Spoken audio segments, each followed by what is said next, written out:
One of the big developments that we saw in the loyalty space this year is momentum around cross-brand partnerships.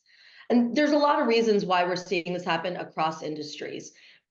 Partnerships are a way to help companies augment their existing capabilities around their program, reach more consumers, bring new consumers into their program, and stay connected to them across the years. It is the most cost-effective way of driving consistent member acquisition and driving ongoing retention.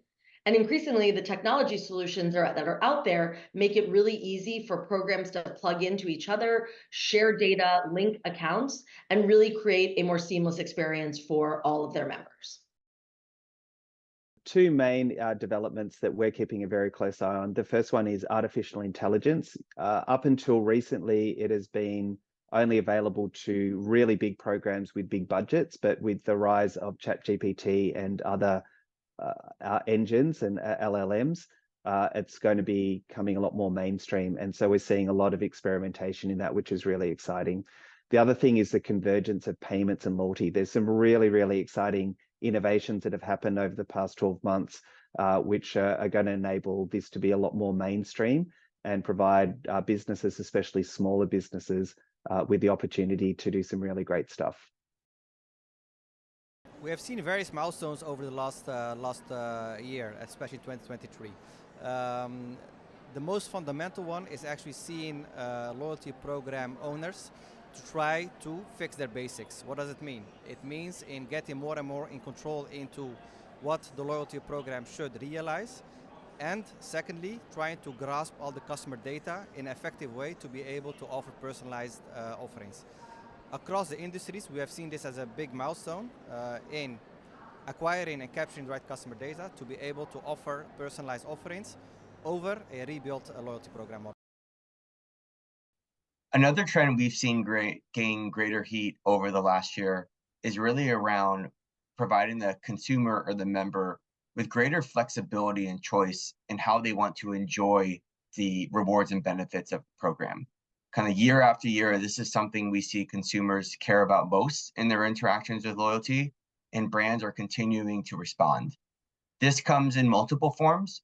Part of it comes with just offering things like choice benefits, which we've seen really take off across the airlines and many of the hotel players globally over the last year. It also comes in the form of providing micro incentives to members to continue engaging with the brand and the program when they're between statuses or between tiers, which also come in the form of a choice between multiple benefits. As we think about the most important developments in loyalty in the past year, two come to mind. The first is the return or large part of the way to return to pre-pandemic practices, and to the extent that we've achieved a new normal, the establishment of a new normal, so to speak, in the role of loyalty programs in the economy. The second development that, as I think our conversation will build upon, is the continued investment in loyalty programs as a vehicle for individualized marketing and personalization. I believe that loyalty programs have evolved from rewards programs to essentially individualized marketing systems. And that is foundational to the continued investment by major companies in both the upgrading and relaunch of existing programs and the development of new programs. And I suggest will be a development that we see grow in future years. I think the biggest one, which every program across different categories is probably familiar with, is a recalibration of what expectations of value and how we're delivering value to the customers. I think naturally from an airline or a hotel loyalty program perspective, the change in travel demand and the sheer increase in travel definitely put some pressure on award inventory. And naturally, that takes time for a business to respond to that. I think a kick on from that as well is how then the loyalty programs are demonstrating value. I think those traditional KPIs are changing, and obviously with a real spotlight on in particular for aviation, on the capacity and the yields, the way that loyalty programs are presenting their value contribution to a business does need to be, front and center. COVID obviously shone a light on loyalty programs and the value that they can drive, but I think in pole position now are some of the other departments with the increase in travel. I do also think that personalization maintains its position as well, but I think there is potentially a step back from personalization in regards to, is one-to-one realistic?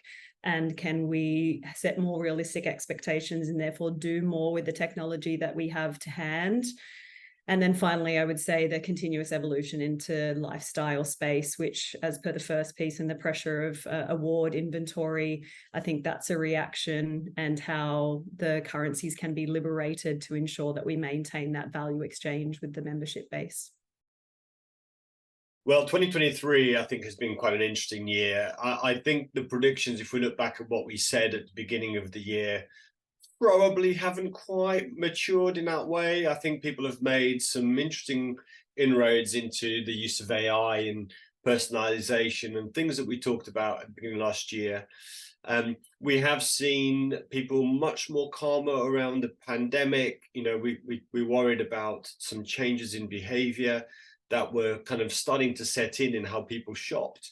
I think those things haven't materialized. I think we're seeing some people come back to the high street, some people coming back into more traditional ways of e-commerce. And I think that's calmed everything down. So all in all, it's not been a bad year, but I've not seen really any big, seismic changes in loyalty in this last year. Coming at this from a couple of angles. One is running the loyalty security. One is running the Loyalty Security Alliance, and the other is from running conferences covering loyalty, covering co-brand cards, and all things airlines, hotels, and all the big programs. So the key thing that we've seen over the year is the whole bit of more and more programs moving to totally revenue-based. What that then leads to is more and more currency. So more and more rewards chasing fewer and fewer opportunities. So inflation on a grand scale.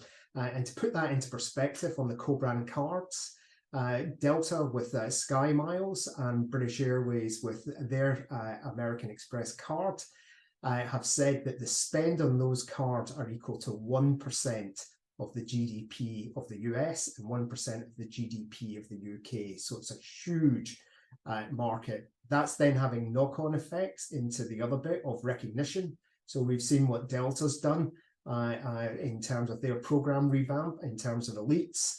And that is really, an example, perhaps, of how not to do communications in the 21st century.